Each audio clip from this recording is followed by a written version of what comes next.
Halo semuanya, perkenalkan nama saya Britney Anjar Priscilla Mimin Omatan dengan NIM 2407010098 dari kelas 2B Prodi Kesehatan Masyarakat. Di sini saya akan menjelaskan materi tentang Theory of Plant Behavior dari mata kuliah Promosi Kesehatan. Jadi yang pertama, teori ini diusulkan oleh Icek Azan pada tahun 1985. Jadi teori ini merupakan perluasan dari TRA dengan menambahkan komponen yang belum ada dalam TRA. TPB menjelaskan bahwa selain sikap terhadap perilaku dan norma subjektif, individu juga mempertimbangkan kontrol tingkah laku yang dipersepsikan, yaitu kemampuan mereka untuk melakukan tindakan tersebut. Komponen yang ditambahkan ini disebut dengan kontrol perilaku persepsi. Konstruksi ini ditambahkan TPB untuk mengontrol perilaku individual yang dibatasi oleh kekurangan-kekurangannya dan keterbatasan dari kekurangan sumber daya yang digunakan untuk melakukan perilakunya.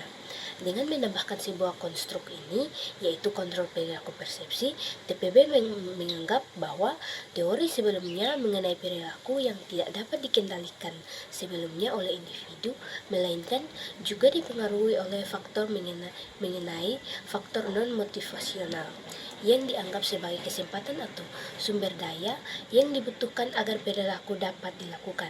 Sehingga dalam teori ini ditambahkan satu determinan lagi, yaitu kontrol persepsi perilaku mengenai mudah atau sulitnya perilaku dilakukan. Oleh karena itu, menurut TPB, intensi dipengaruhi oleh tiga hal, yaitu sikap, norma subjektif, dan kontrol perilaku. Yang berikut yaitu komponen-komponen TPB. Yang pertama adalah sikap. Sikap terhadap perilaku ditentukan oleh keyakinan mengenai konsekuensi dari suatu perilaku, atau bisa dikatakan keyakinan-keyakinan perilaku. Keyakinan berkaitan dengan penilaian subjektif individu terhadap dunia sekitarnya. Pemahaman individu mengenai diri dan lingkungannya dilakukan dengan cara menghubungkan antara perilaku tertentu dengan berbagai manfaat atau kerugian yang mungkin diperoleh apabila individu melakukan atau tidak melakukan sesuatu. Dan yang kedua yaitu norma subjektif. Persepsi individu mengenai harapan dari orang-orang yang berpengaruh dalam kehidupan dirinya mengenai dilakukan atau tidak dilakukannya suatu tindakan atau perilaku tertentu, sedangkan persepsi ini bersifat subjektif. Dan yang ketiga yaitu persepsi kontrol perilaku.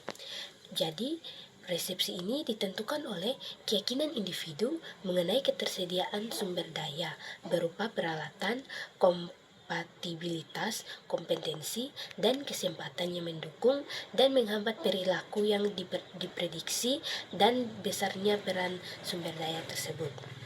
Dan yang berikutnya yaitu contoh aplikasi TPB, yaitu ketika seseorang ingin membeli HP, dia mengevaluasi apakah masuk akal atau tidak untuk membeli HP tersebut.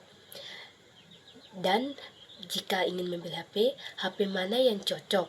Jadi komponen ini sudah termaksud dalam komponen sikap. Kemudian ada orang lain yang datang dan mendukung atau mendorong dia untuk membeli HP tersebut atau sebaliknya. Jadi di sini komponen ini sudah termaksud dalam komponen norma subjektif. Dan yang terakhir yaitu seseorang juga memikirkan apakah dia mudah mengoperasikan HP tersebut atau tidak. Jadi di sini sudah termaksud dalam komponen kontrol perilaku. Sekian presentasi materi dari saya. Terima kasih.